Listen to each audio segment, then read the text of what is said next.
Hi, everyone. Um, Hello, Arena.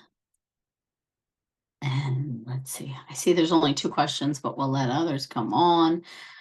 Uh, Linda, I see your question, and I know there's an email from you too that I want to just pull up. So I'm in the loop. Diana. Hi. Okay. Let's see. I'm just gonna. Hi guys. I'll answer the questions here and then whoever's on can just, unmute and ask questions too. But let me go through these first just so I check all my boxes. So Linda, your question, I would like to know what your thoughts are on hydroxychloroquine. The London doctor wants me to start taking it 200 twice a day.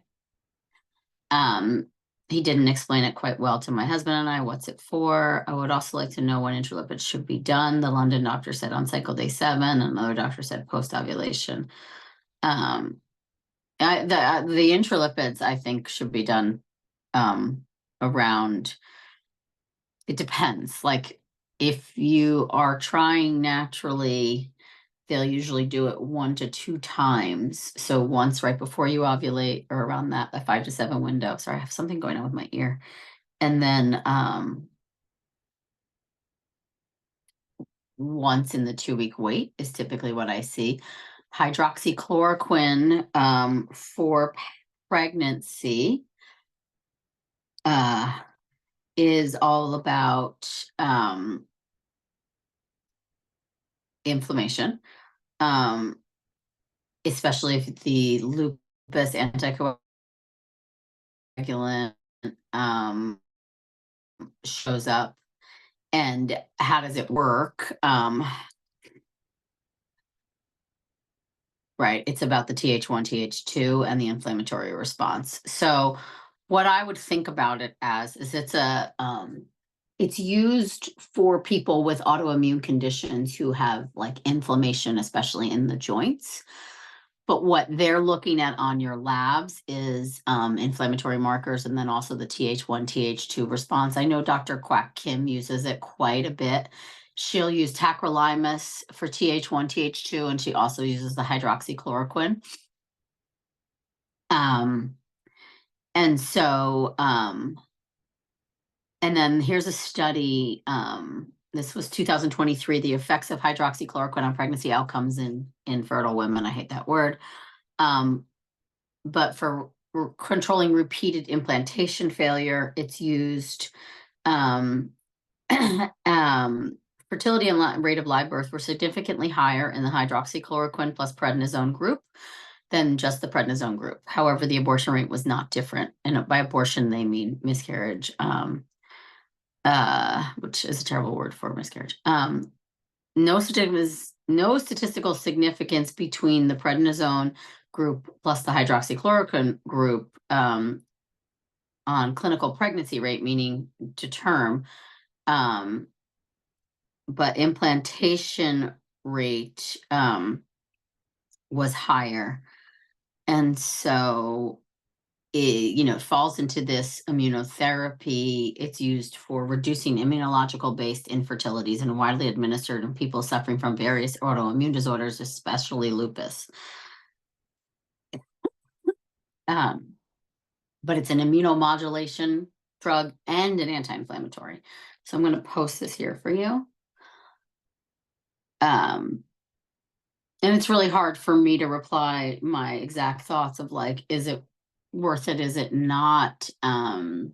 It's in a lot of protocols is what I'll say. And so I just want to read your thing here too. Dr. Gory told me that there are 2 reasons that I'm not pregnant, my age and my AMH, but he's willing to do the LIT. The name of the doctor that worked with Braverman is Monica Redondo. She works in 2 fertility clinics in Barcelona. Her protocols are in line with Team Aimee and Dr. Murphy. It just didn't seem she had a client that was not seeking. Just didn't seem that she had a client that was not seeking IVF treatment. So I suppose she was unsure how to help me. Her philosophy is my age doesn't matter. My AMH is irrelevant. What matters is my antral follicle count, and that quality is more important than quantity. Her practices encourage diet, lifestyle, acupuncture. Okay, she sounds great. She's having me do more testing, and the plan is to establish an immune protocol to try naturally at home until December. If I'm not pregnant in December, then we would get the hysteroscopy. Um, okay. All right. This all sounds good to me. So now I just shared with you the info on the hydroxychloroquine and then the intralipids. Like I said, I usually see it done when you're trying naturally. Whitney in the Yes, You Can Get Pregnant e-course group is currently working with Dr. David, and he is having her do it as well. And I believe it's right around ovulation. And then there could be an argument to repeat it again, either in early pregnancy or in the 2-week wait. Can I continue the herbs? And if so, could I get a refill? Yes. Just to remind you, this helps. I had my first natural period, 8:5 to 8:10, a full flow. Then this month I spotted 9:6 to 9:8. My blood work showed my candida is even higher now than when I started the detox. And my functional doctor said that's expected in the healing process. Yeah, candida does not like to go away, and it does not like to be treated. So it kind of gets more aggro, is like what we typically see.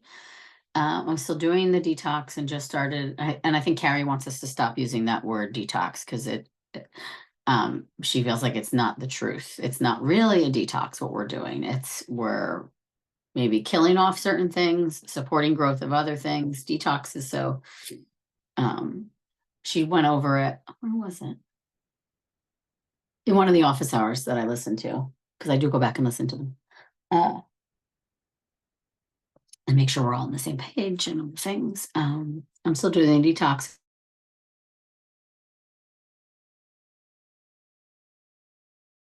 Because my levels were still suboptimal. Can these things affect kids? We definitely see, and so I would need to let me pull up your chart real fast now.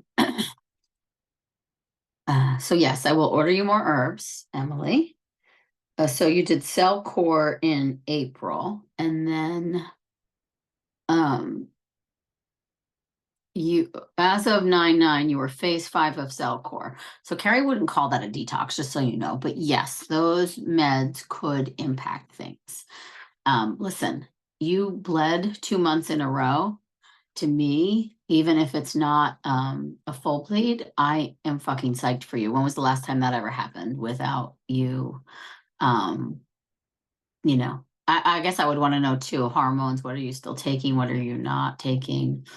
But either way, this is amazing. This is amazing. And then also I want to point out that the high dose meds Google Drive folder, I collected, I think, 6 papers. Dr. Murphy gave me 4 of them, so I'll give him credit. And then 2 of them were my own research that I put in a Google Drive folder for all of you guys. It's here on, I posted it a week ago. But I'll add stuff to that folder for you guys, but then you can go in and read your own research about the high dose meds and the impact on egg quality. And I would still, venture to say that if you've only done high dose and you haven't gotten the results you want, then it's time to try something different. So regardless of what the research shows, we would be recommending something different. Emily, I'm going to order you herbs. So let me just see. Tao Hong and Sichuan. Okay. And then now, Irina, do you want to unmute and ask any questions, or you just tuning in to tune I'm in? just tuning in. I have Okay. an appointment. I made another consult with another provider. Okay, Dr. who? Her. Thompson. Dr. Thompson. Okay, She's out where's? of TNEC, IRMS. Okay. A family member of mine went to Dr. Hughes there, and I guess she's no longer taking patients. She's semi-retired, does procedures. So I just wanted to I got all my paperwork sent over. I met with Okay, my doctor, Dr. Feckner on Friday, just to kind of just chat with him and just to see, just to let him know where I'm at right. And and what did he what his say? thoughts were. You know, we talked a while about like a lower stim cycle, and I totally wasn't against it. He was just trying to explain to me like there wasn't a issue with you providing the eggs. It was just the development of them. And I kind of But just that's explained the what I argument read though. about Yeah, you, yeah. um and then he was like, you know, he's like the downside to that is if you're getting all these eggs and then they don't produce to anything. But if you get a smaller amount, the chances are probably lower, you know? Ish, So so yeah, I would say the argument there is like you should look at some of the research that I posted in that drive folder because the yeah. argument is like um the euploids, in the lower stem, it was almost like the same amount of eggs were retrieved in a sense of sorry, the same amount made it to blast that you Hmm. got. So the high stem say you got 12 and then 9 and then 5 to blast, the low stem blah blah blah, and maybe still 5 to blast, but the euploids were more in that lower stem. And there was maybe higher mosaics in the high stem. So there's an argument for that, but not every clinic's going to transfer a mosaic, is what we all know. Yeah. Um, but also, like, to the point of, yeah, but we have never tried it. So, and I think that's your angle with him is just like, I understand all that and I understand the risks I'm taking here, but I've never tried this approach and I want to. Yeah. No, he wasn't against it. He didn't like push me against it. He was just trying to, you know, tell me his side of the story. Which we Um, respect, right? We totally yeah, respect. but I'm definitely just waiting to hear like a different consult, and then I'm probably going to do just one more just to make sure that I'm going in the right direction. I don't know if there's anybody in Bergen County that you would suggest. Okay. And then did you like my response about your mention? I know your question. Yeah, Oh, sorry. What was the question? And no, did you know anybody in Bergen County that you would suggest for me to see? Because I'd like to get one more consult. yeah, your chart wasn't showing up in my thing for some reason. um, yes, there is. What about where are you at right now again? I'm at URA. I'm in Hackensack. My job's in Hackensack. I live in Pompton Plains, so I Okay. could go What anywhere around about here. RMA, New Jersey with Dr. Berg, Bergh? I feel like he's BERGH. Okay. um I have on I think we have um Berg on there. And then there is, I'm just pulling up my own recommended practitioners page because I don't store all this, but let me just get to Jersey. Ari's in, yeah, we have Marcy McGuire, Basking Ridge and West Orange, and then Dr. Paul Berg, RMA, New Jersey. You need to put Okay. this link. I can put this link, or I'll just email it to you. Perfect. Um, and then, are you Irina 223J? Yeah. No. Okay. Yeah, that's me. Okay. Um,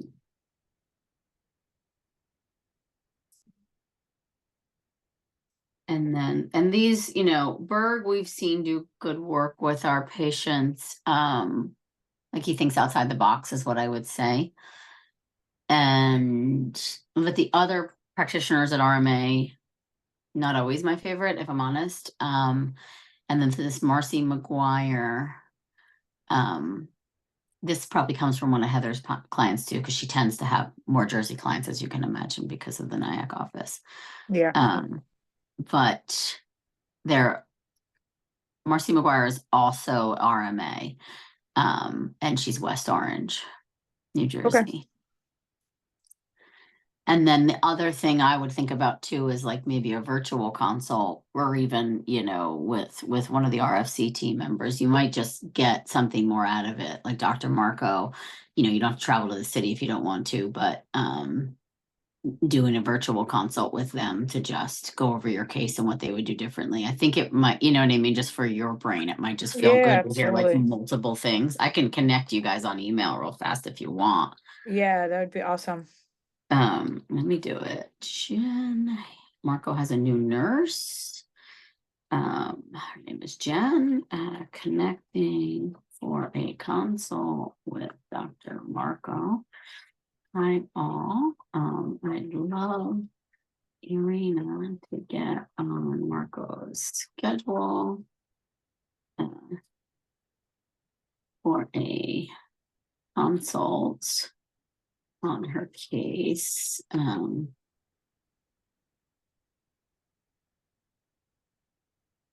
Okay. Okay.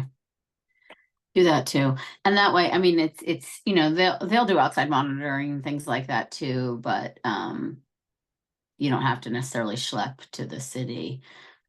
Connecticut might be even easier if you were to come, but more, I just think getting their opinion might just feel good to you. Yeah. Of like, okay, these are the things I would try differently. Um, I'm not ready to do another IVF cycle, at least for yeah, another 2 months, because I'd like to do this diet fully and be mm, like completely ready. My body's ready, my mind's ready, everything's ready. So yeah, I have a little bit of time, but I just would like to know, like, I just finally was able to make this second consult. It took me all summer to do this. mm, I just wasn't mentally ready for it, but um so now I just have to do my homework on my end and then figure out what's yeah. going I to think work out that's it. best. And I think it's smart to take some time and like sit with it all and then feel like you're going back at it with, you know, all these things are different. Like I'm gonna check this box and this box and this box, and we'll try it differently this time around. Yeah, I'm actually thinking about seeing a hematologist. Yeah, Just I saw Heather Sarah's follow up email, yeah, just to make sure like nothing else is wrong that and I'm I missing, thought you know. that about with that, it's like, you know, I mean, in these cases where it's really stubborn and, you know, we think about endometriosis, which, you know, some of this will tell us about that too, but we think about, I guess I would say maybe not endo, but what we do, but we think about immunological and inflammatory factors impacting egg quality versus it always being, you know, and you know this, your fault, right? Yep. Um, and Hi, Amy. you, Can I chime in? yeah, So, I work with Dr. Burke. I had yeah, Diana, you my do. That's right. Yeah. right. I had 3 cycles with Dr. Burke. What I like about him is that he is the type of a doctor that will change your protocol. So let's say if it's not going to work the first time, he's going to change the protocol and he's going to do something else the second time. The only thing is that he decided on like high dose of like gonal F and menopur. So I was doing my own thing without his own knowledge. Like I didn't do like 450 of gonal F. I would just do like 300 or less. So that's something that I didn't necessarily like about him, because he Yeah. just tried to like overstimulate me. But other than that, he's great. He's one of the founders. Amazing clinic, amazing team. Highly recommending. And how do you feel, Diana, that he's been, or at this point, like regarding the autoimmune stuff? So he agreed. I'm working with Dr. KK and I keep sending him my reports. So as of last week, I got a green light to start natural cycles for the next 3 months. But this coming Monday, I have my hysteroscopy scheduled. So what I wanted to ask you, Amy, and if it's okay, I wanted to ask you if I can try right after my hysteroscopy. So my hysteroscopy is scheduled this coming Monday, which is CD10. Do you think I can still try within the same window? I should wait. I should give it a month. I think you should probably wait. I Yeah, think you asked this in office hours too in the e-course yeah, group, and it's like tech, like, you know, again, and we're talking like textbook of like, yeah, you should wait. Have I seen women accidentally or maybe intentionally not wait and get pregnant and it work out? Yes, but you mm-hmm, know what I mean? So um I'll say that, but like I just worry about risk of infection, anesthesia still in your system, your cervix is pretty open from the procedure. Do you know what I mean? There's like okay, things that aren't super supportive for conception at that point. Not to say the body isn't smart and couldn't rectify it, but with your, you know, history, and I don't want to, mm-hmm, you know how mm-hmm, bad miscarriages suck. Why risk it? okay. Yeah, that's what they said too. I mean, they basically told us to wait 1 month. But But I'm happy to hear that Berg, because I know he was pushing back on additional testing when we were just with him. I'm happy to hear that he's acknowledging KK's reports and protocol. yes, he is. But he doesn't know that I decided to try to conceive naturally for the next 3 months. He thinks that after hysteroscopy, I will just jump into another IVF cycle, which, Listen though, too. I mean, yeah, you don't have to share it with him if you don't want to. You could say something came up, we have to right, wait. You can right, also say, I just got pregnant naturally. You right. know, I mean, now it's been what, 6 months, probably 5 months at least, but it's, you know, and getting all this additional testing done has really changed my opinion of my case. You know, like now I'm thinking this is more immunological than age and egg quality, you know, which I think you have Especially every given right to my say. AMH numbers Yeah. and everything else. But when it comes to NK cells, everything looks by the book according to Dr. KK. Everything looks great.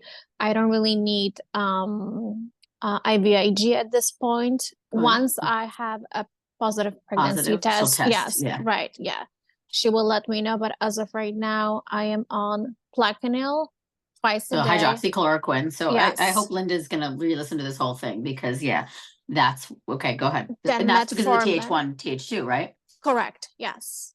Then metformin, he increased my dosage of prednisone I'm from sorry. 5 Yeah. to Okay. 10.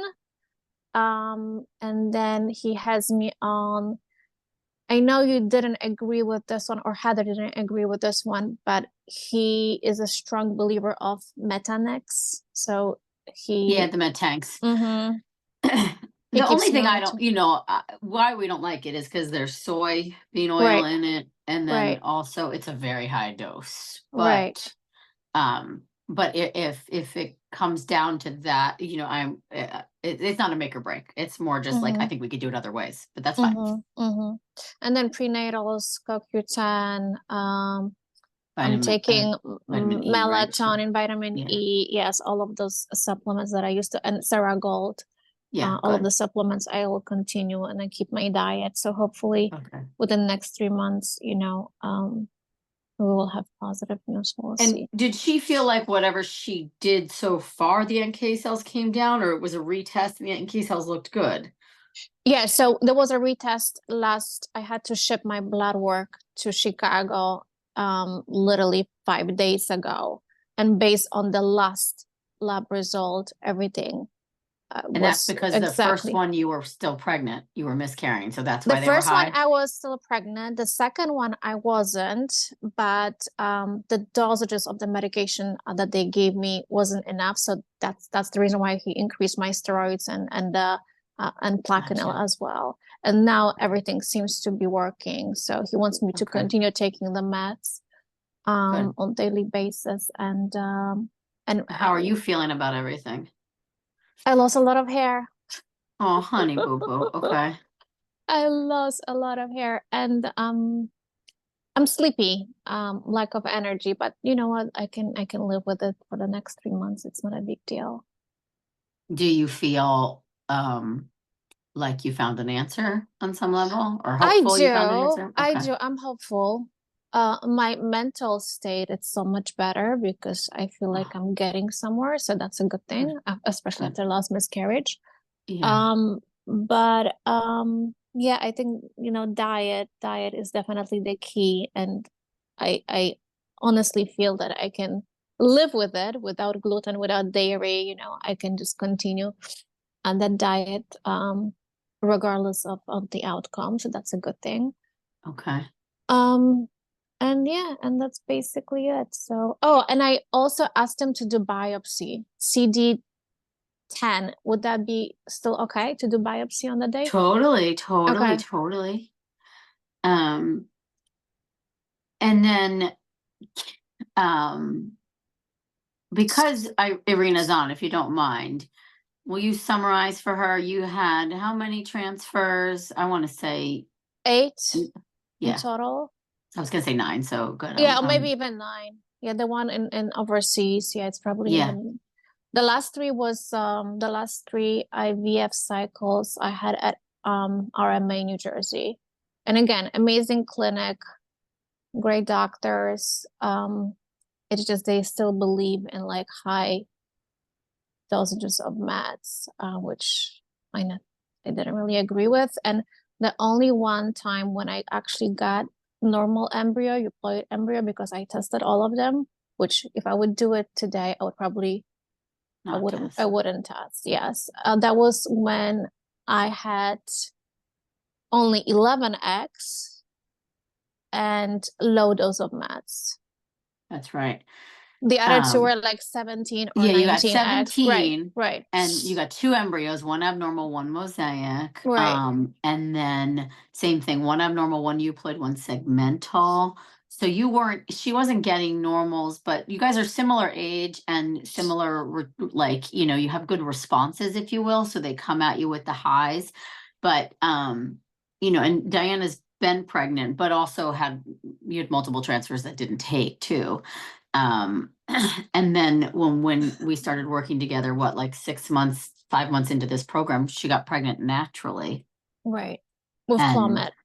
With Clomid, and devastatingly miscarried. But we were already pushing you to do the autoimmune testing. You had already had the appointment with KK, and then she wound up getting pregnant. But I think that, like, I don't know, I want Irina to hear it, because I think it's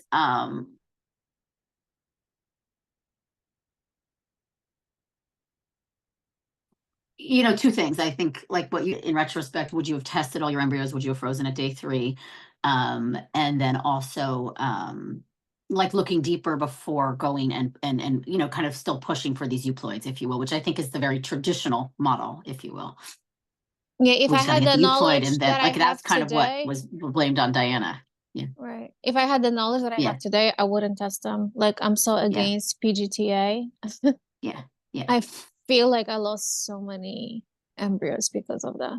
But I agree with you. And one question I had about testing about like, there has to be something where they freeze and the unfreeze, and like, there has to be something that it does to the eggs and the embryos, because you would, they would test out till day 7, right, to see how much they grow and whatever, and then you don't get another email saying that they sent them out till this day, and then they're traveling to Florida, and who knows what the transportation is, and like what the temperature is. So it's like, I would do the same. I agree with you 100%. I wouldn't get them tested anymore, but I was just scared with my age that I would be.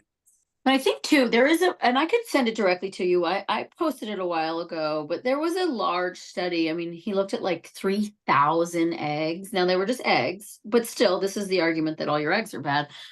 And it was something like, there's a graph in the paper, but it showed, like, he has women above 45, but then he has like 40 to 43.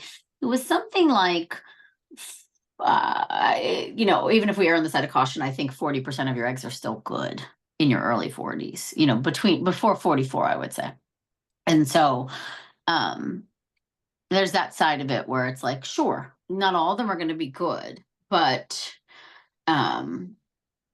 we also know the PGT testing now, and I kind of read through all the papers, and I've come up with my own number. I think it's about 70% accurate, right? But it means that's 30% inaccurate. And then also, are all these aneuploids, not transferable? There's a lot of argument around that, that there's a lot of transferable aneuploids that, especially if they're monosomies, that they're transferable too, and they can create healthy children. And then those abnormal embryos can correct themselves too. So And so, and that's it too. Like, there's just so much we don't know. You know, I mean, we have another girl in the group. I won't name her name because she hasn't given me permission, but she keeps getting pregnant at home and miscarrying. But yet when she goes to do IVF, she can't get a blast.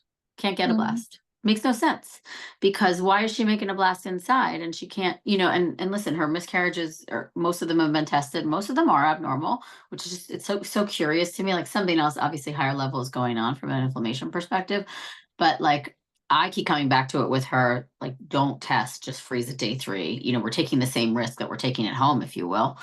And she's taking that. So why not, you know, not that I want any more losses, but there, and she's with Jubies and she's got a protocol and all the things.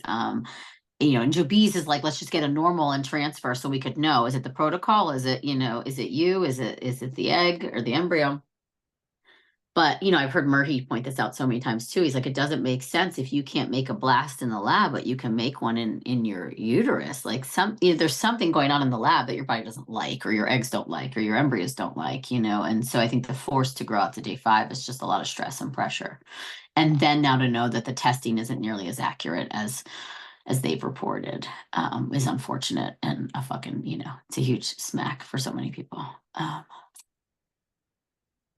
So yeah, I'm with you. If I were in either of your shoes, I wouldn't be testing either. I think I'd bank, because I think it gives you a sense of security, right, on some level. But like Diana, I mean, I'm eager for you to get pregnant naturally and have a protocol. Like, that's like in my head, that's, you know, a total option.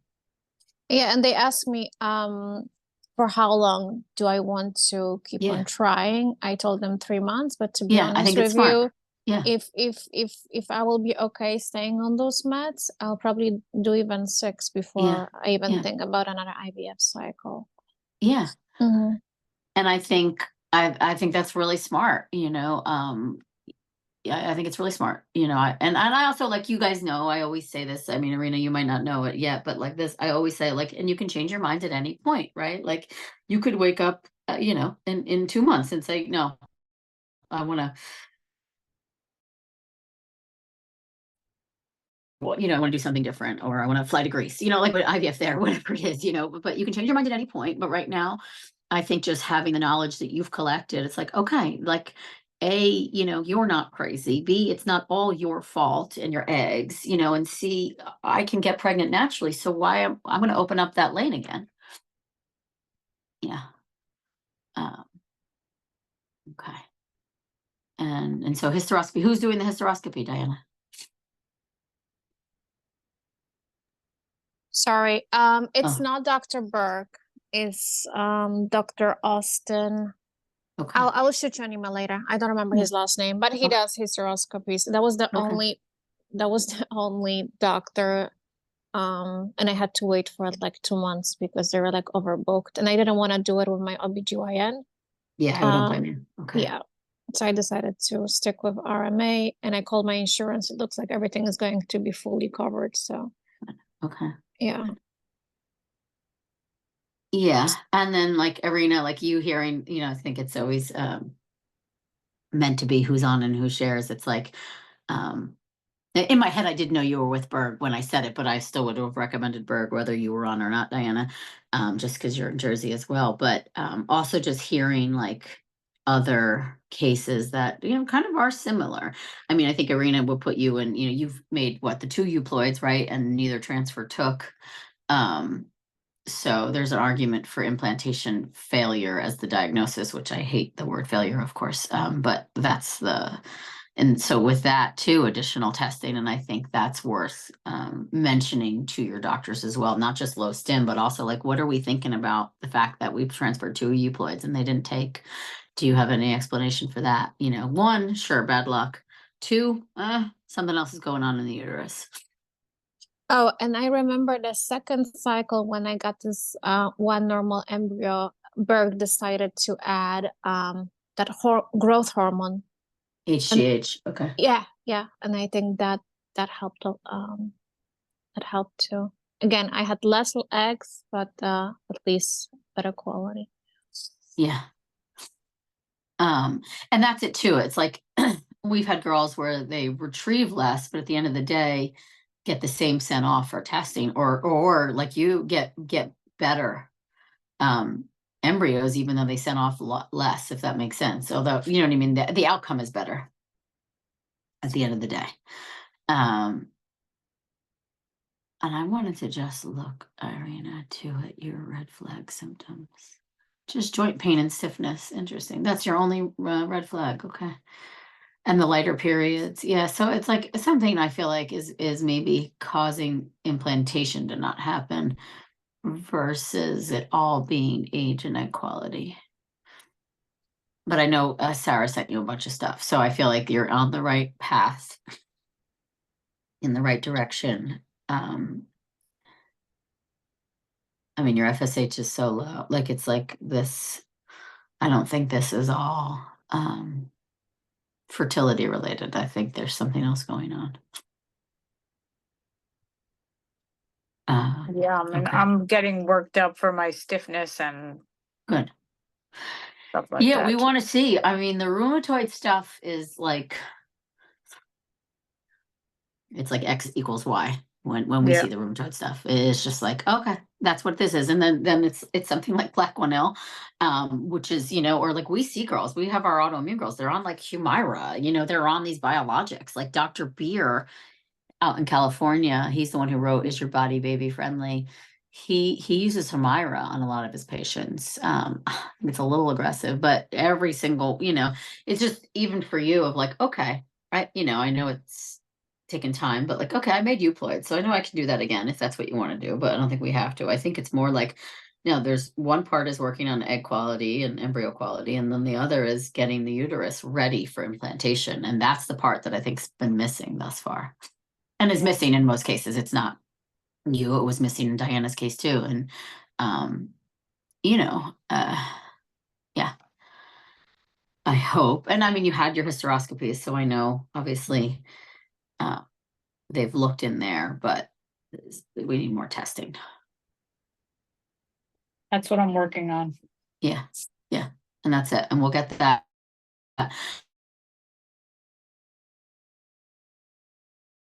You know, doing the reboot with us, you know, doing like you'll see changes there too in your body, and you might be like, oh, I didn't realize X, Y, and Z were symptoms, and now they're going away, you know, that kind of thing. I'm looking through all the supplements, like, yeah, everything she said. You know, of course, I support what Sarah has said here, and we'll get the Yeah, testing done. We'll get more information in.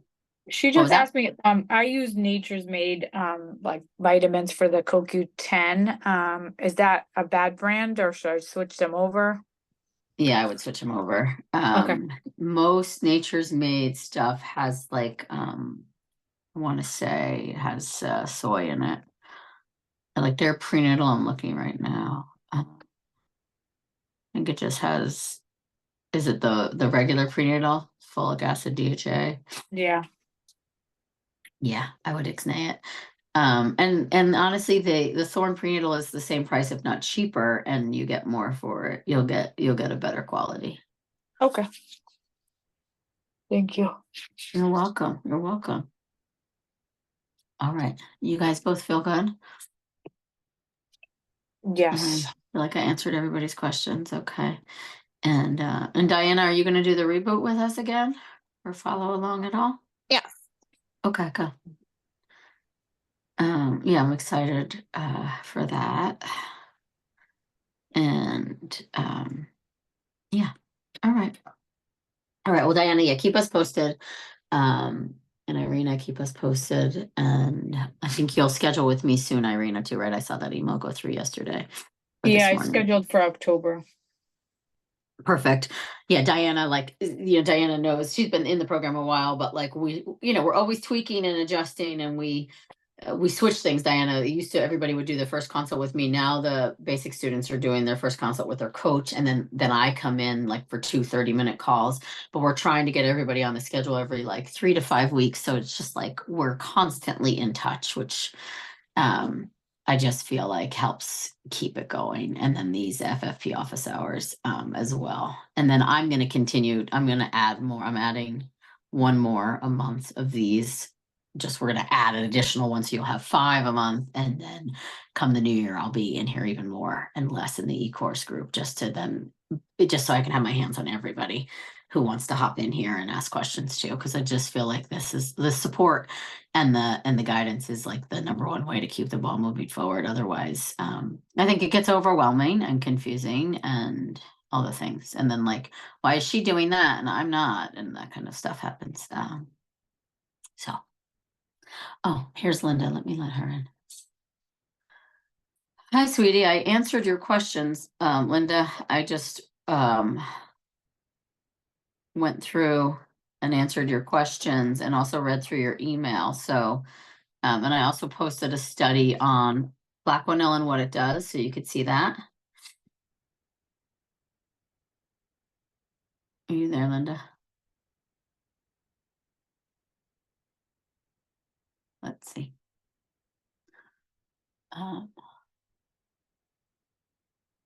Maybe now. Okay, Diana left. Linda, can you hear me? Or maybe she's. Yes, I'm here. Hi. Yeah, I was just about to hop off because I was answering everybody else's Oh, questions, okay. but I answered yours in the beginning, and I also put up a study about the Plaquenil, so you could see, or the hydroxychloroquine, which is Plaquenil. And you could see what it's used for, but it's basically a combination of anti-inflammatory and immunomodulating. No, thank you. I don't want to Oh. keep you any longer. Oh, no, it's okay. But you're feeling, it sounds like the Braverman doctor, I forget her name now, but I read through the email. It was Sounds so like funny. she's on our same wavelength, huh? Yeah, actually, it was so amazing. I checked her Instagram account last night, and she's following you. Well, I what's was her like, name again? Monica Redondo Ania. And I saw that she did some, it's like when she's talking and she talks exactly like everything you guys say. She the people that are here interviewing her, because she went on a live on Instagram with a fertility me place, and she was talking about immunology, and the woman was looking at her like, what are you talking about? Because she says there's 3 things that are super important: TSH, and she said gluten and insulin. So she's talking like, and she says she's part of the American Association for Immunology. She says there's 4 people, the very few people. Anyways, she went very interesting. And this is interview. her right here, Redondo, right? Redondo. Yeah, and Yeah. so I'm actually going over to Barcelona to do the intralipids in 2 days. Okay. Oh, I love it. Okay. How does that Because feel? it's fine, but it's just worrisome because ovulation is about to occur. My LH spiked, and I'm like, I don't know when I'm supposed to put it, but No, I think right now is perfect. And listen, it's gonna, implantation, remember, in a natural cycle, implantation takes anywhere from I'd call it 2 to 9 days to happen. So you have a window of opportunity here. I remember you said that 2 Yeah. to 9 days. I remember. Yeah. So you have an opportunity. And I'm doing prednisone because she said it was okay. Good. Yeah. And she said 20 milligrams is okay. Okay. That's high, but we'll, see how you feel on it. 10 is still okay in the 2-week wait, I think. And then upon a positive, you can hop up to the 20, if you want. Just see how you feel. If it's too much, some people can't sleep, it just depends on you. I don't even know. It doesn't affect me. Okay, great. I did it last cycle. I just dropped off my GMAP and my 23andMe, hopefully. I don't know, Aimee. Honestly, with the customs, I hope so. I know. It's been, it seems, I don't know, they changed something. It was right around with you, and it's just like it's been harder, but we're still getting them. But things are either waiting or anyway. Yeah. Hopefully we're gonna get it, right? So I'm gonna add her to my page right now. Yeah, definitely, because it was like, oh my goodness, how did this happen? I mean, she started talking to me like, are you Aimee? Do you know her? And did she started following me because of you think? I don't know. I really don't know. I actually was wondering to ask you, can you tell when someone starts following you? Because I'm not an Instagram, social media. I mean, I'm not, I only followed Instagram because of you. I made an account because of you. So I have you, Murphy, and now her.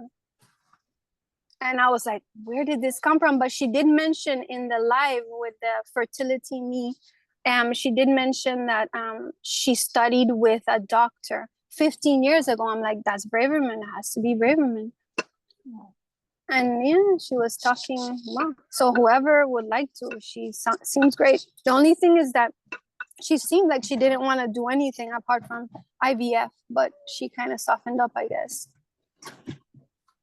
Yeah, I think that's fine. I mean, you missed the Diana was just on too. She hopped off, but Diana was in a similar boat of like miscarriage / implantation failure, and everything was blamed on. And she had done rounds and rounds of IVF, and then when we started working together, I mean, we realized like she needs to see immunology. Then she also got pregnant naturally. She miscarried sadly, but